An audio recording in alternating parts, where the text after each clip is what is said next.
एक गांव में एक सुनार का घर था।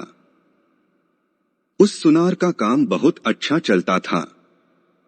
काम बढ़ाने के उद्देश्य से उसने एक दिन बहुत सारा सोना मंगवाया। इस बात का पता जब गांव में रात को पहरा देने वाले पहरेदार को पता चला तो उसके मन में लालच आ गया। जैसे ही रात हुई वह पहरेदार उस सुनार के घर में घुसा और उसे मार दिया। सुनार को मरने के बाद वह जैसे ही बाहर निकला तभी उसे सुनार के एक पड़ोसी ने देख लिया। वह पड़ोसी बहुत ही सज्जन पुरुष था। उसे अचानक देख पहरेदार घबरा गया। उस सज्जन पुरुष ने पहरेदार के हाथ में जब बक्सा देखा तो उससे सवाल पूछना शुरू कर दिया, ये बक्सा लेकर कहाँ जा रहे हो?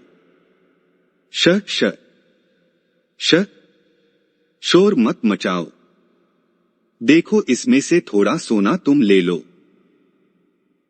थोड़ा मैं ले लेता हूं। मैं ले लूं? मैं गलत काम नहीं कर सकता।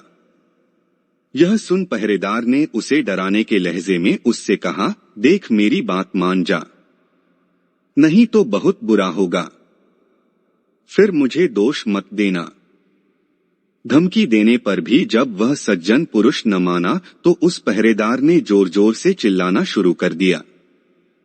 जब सब लोग इकट्ठा हो गए तब वह सबको झूठी कहानी बताने लगा।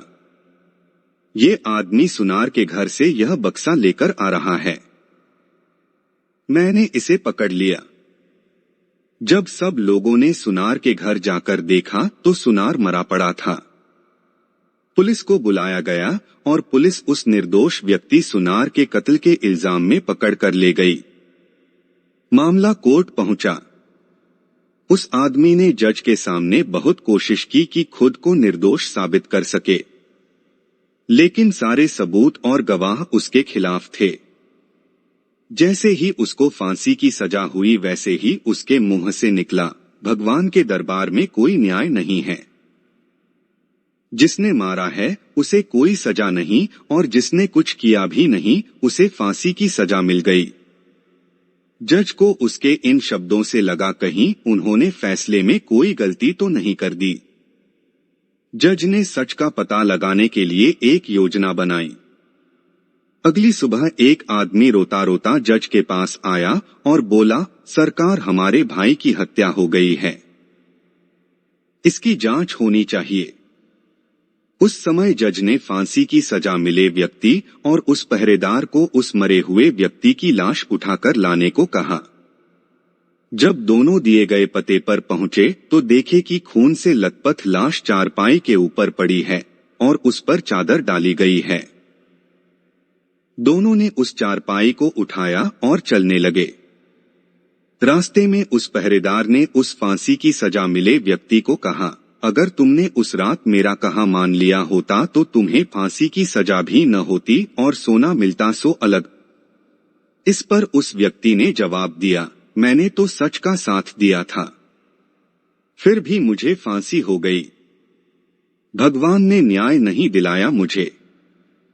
चलते चलते जब दोनों जज के सामने पहुंचे तो चारपाई पर पड़ी हुई लाश एकदम उठ गई। असल में वह लाश नहीं थी बल्कि जज द्वारा सच का पता लगाने के लिए गया एक सिपाही था। उस सिपाही ने उठकर सारी सच्चाई जज को बता दी। जज सच्चाई सुनकर बहुत हैरान हुए। पहरेदार को कैद कर लिया गया। न्याय हो गया था लेकिन जज के मन को अभी भी शांति नहीं मिली थी। सो उन्होंने उस सज्जन व्यक्ति से कहा, इस मामले में तो तुम निर्दोष साबित हो चुके हो, लेकिन सच सच बताओ तुमने कभी कोई हत्या की है क्या? जज की चालाकी वह व्यक्ति पहले देख ही चुका था, इसलिए अब वह झूठ बोलने से डर रहा था। इसलिए उसने सच्चाई बतानी शुरू की। बहुत पहले की बात है, एक दुष्ट व्यक्ति मेरी गैरहाजिरी में मेरी पत्नी से मिलने आया करता था। मैंने अपनी पत्नी और उस व्यक्ति को समझाने का बहुत प्रयास किया मगर वे नहीं माने। एक दिन जब मैं अचानक घर पर गया तो देखा कि वह व्यक्ति घर पर ही था। मुझे बहुत गुस्सा आया। मैंने तलवार से उसे मार दिया और घर के पीछे बहती नदी में उसकी लाश फेंक दी। इस बारे में कभी किसी को कुछ भी नहीं पता चला। जज ने कहा, मैं भी यही सोच रहा था कि मैंने कभी कोई गलत काम नहीं किया, नहीं किसी से रिश्वत ली, फिर मेरे हाथ से ये गलत फैसला हुआ कैसे? खैर, अब तुम्हें अपने कर्मों का फल तो भोगना ही होगा। पहरेदार के साथ अब तुम्हें भी फांसी होगी। तो दोस्तों, ये बात सो सच ही है कि कर्मों का फल भले ही देर से मिले लेकिन मिलता जरूर है। फल कैसा होगा यह इस बात पर निर्भर करता है कि आपके कर्म कैसे थे। आप अपने बुरे कर्मों का फल अच्छे कर्म करके टाल नहीं सकते। दोस्तों, आपको यह वीडियो अच्छा लगा हो तो हमारे वीडियो को लाइक, शेयर तथा चैनल को सब्सक्राइब करें। आपका वीडियो देखने के लिए बहुत बहुत धन्यवाद। फिर जल्द मिलेंगे एक रोचक एवं नई कहानी के साथ।